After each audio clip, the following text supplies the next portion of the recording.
Fala galera, beleza? Mais uma vez aí, que é sentindo com você, vai trazer a loja de Bitcoin, como vocês estão? Beleza? O Vinícius Lopes tá mandando aqui a brava. Major, mas a Ethereum não definiu a quantia máxima de Ethereum, né, Major? Então, eles podem criar quantos quiserem, ou estou errado? Olha o Vinícius Lopes aí. Vinícius Lopes, meu amigo, você está extremamente, redundamente errado. Perdão de dizer isso, mas ainda bem que você está errado. Porque se você tivesse certo, realmente não teria valor nenhum nessa bagaça. Era zero o valor dessa merda.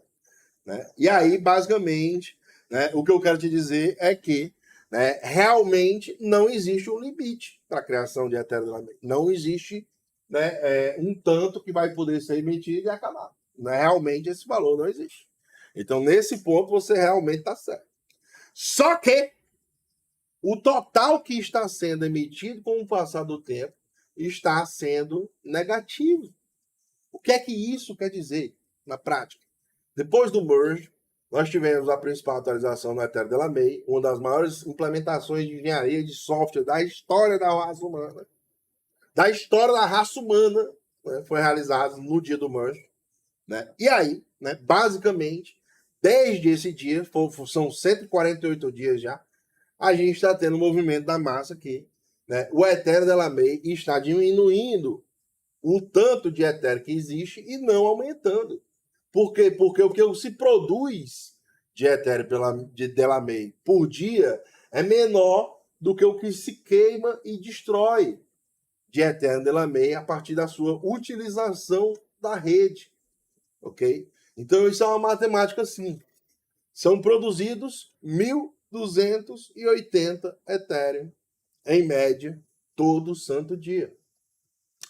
Se você tem 1.280 Ethereum sendo queimados ou mais, você, né, você zera a inflação ou, né, começa a ter o que a gente chama de deflação, quando a inflação é negativa, ou seja, o tanto que está sendo emitido ele é menor do que o que está sendo destruído.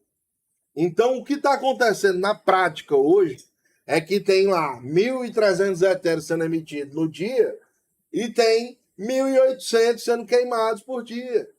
E a diferença disso, que dá, nesse nosso exemplo, 500 Ethereum por dia, né, faz esse movimento da massa, né, realmente mudar. Eu estou falando com números hipotéticos, tá ligado? Mas só para que vocês entendam como é que é a dinâmica. Então, é como se todo dia aqui 500 Ethereum fossem destruídos todo dia. E aí, o que é além do que é produzido, entendeu? Então, além do que é emitido para a rede, a gente tem 500 Ethereum a mais destruindo, diminuindo o que tem emitido já no mercado. Então, isso é uma total diferença no movimento da massa que o Ethereum tem. E nenhuma outra rede de primeira camada, Bitcoin, nenhuma outra tem esse mecanismo, ok? Então é por isso que eu falo aqui com, né, um certo nível assim de conforto para dizer para vocês que hoje o Ethereum Delaunay tem o melhor modelo econômico da história do mundo cripto, superior ao do Bitcoin, ok?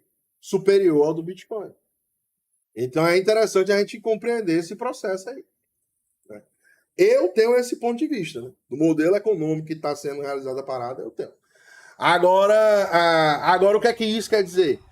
Eu falava para vocês, né, que o efeito do merge, antes dele acontecer, ia surgir 12 a 18 meses depois do merge.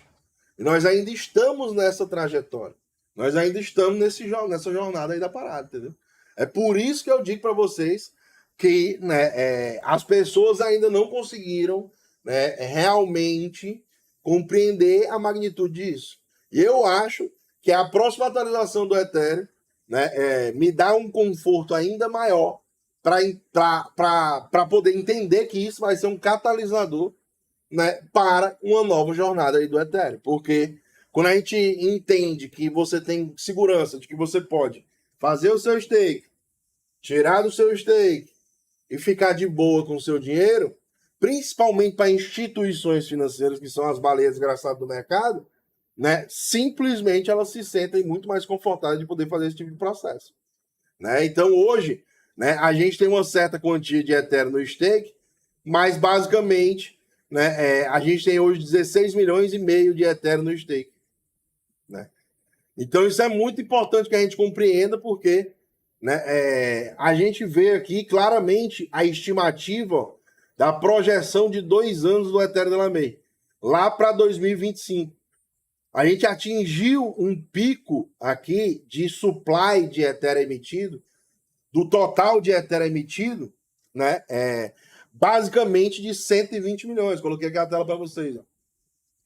Então, aqui, ó, deixa eu mostrar para vocês. A gente tem aqui, ó, esse gráfico, né, que mostra que, né, o número total de Ethereum emitido no mercado chegou a 120 milhões, né, no dia 5 de outubro de 2022. E desde lá, né, a gente tem diminuído gradativamente. Diminuiu cerca de 15.800 Ethereum de lá para cá. Ok? Então, basicamente, a projeção para os próximos, né, 2 anos é que, né, o total do supply, né, ele vai caindo aqui, ó, que chegou a 120 milhões e 600 mil, ele vai caindo até chegar lá em 2025, quem sabe, em 118 milhões, 117 milhões e 900 mil. Projetado para 6 de fevereiro de 2025. Ok? Então, esse movimento, com 950 pessoas na live, com 742 likes aí, a gente interpreta que, né, essa diminuição ela vai acontecer com o passar do tempo, devido à utilização e à demanda da rede. Ok? E é basicamente isso que vai fazer o Ethereum, né, se valorizar com o passar do tempo também. Mais um dos catalisadores. Fora a demanda que as pessoas já têm para poder utilizar contratos inteligentes que a gente pode mensurar facilmente aqui. É muito facilmente mensurável aqui. Esses 6 milhões aqui que foi gerado, né, isso daqui, na prática, é demanda. Né? Então, existe uma oferta e existe a demanda.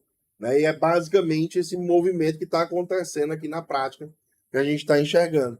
E toda vez que você entrar aqui no CryptoFees, você vê que esse número está acima de 6 milhões, 7 milhões, 8 milhões, 9 milhões, 10 milhões, significa que a demanda por espaço dentro da rede do Ethereum da May, né, utilizar a rede do Ethereum, utilizar seus aplicativos, utilizar as NFTs, utilizar a DeFi, utilizar os metaversos, né, você, né, entende que, né, basicamente a demanda subiu. Então, se a demanda subiu, a oferta está caindo e a demanda está subindo. Né? Então, no ponto de vista de capitalismo, pessoal, a gente só funciona por causa da oferta e da demanda. Ok? Para você ter o livre mercado, você tem que ter a oferta e demanda. Você tem a oferta diminuindo com o passar dos anos e você tem a demanda crescente com o passar do tempo. Então, isso, mano, é o maior catalisador que você pode ter na sua vida, na sua frente, na sua hora de pensar em adquirir, guardar Ethereum da May, pensando no próximo futuro, longo prazo, médio e longo prazo, pô. Que são 2, 3, 4, 5 anos aí, mano. Então, assim, movimentos de curto prazo, pessoal, são bons para a gente pegar oportunidades. Mas se, porra, você realmente se preocupar porque tá caindo, preços estão caindo, porque os ativos estão indo para... Você não tem que se preocupar com isso. Você tem que se preocupar, não é com a camada de preços. Você tem que se preocupar se a camada dos fundamentos começar a se deteriorar. Se a camada dos fundamentos começar a cair, perder chão, né, você tem ali movimentos que, né, basicamente, né, você vê que os fundamentos estão sendo alterados, não estão indo para um caminho que você curte, não estão fazendo novas, né, integrações, novas... Enfim, o ecossistema como um todo não está mais te agregando nada, aí nesse ponto de vista você tem que se preocupar em estar exposto. Agora, a questão de preço caindo é só oportunidade, macho. É só oportunidade. Né? Então, basicamente, né, é aquela nossa história. Caiu, comprou, subiu, parou. Véio.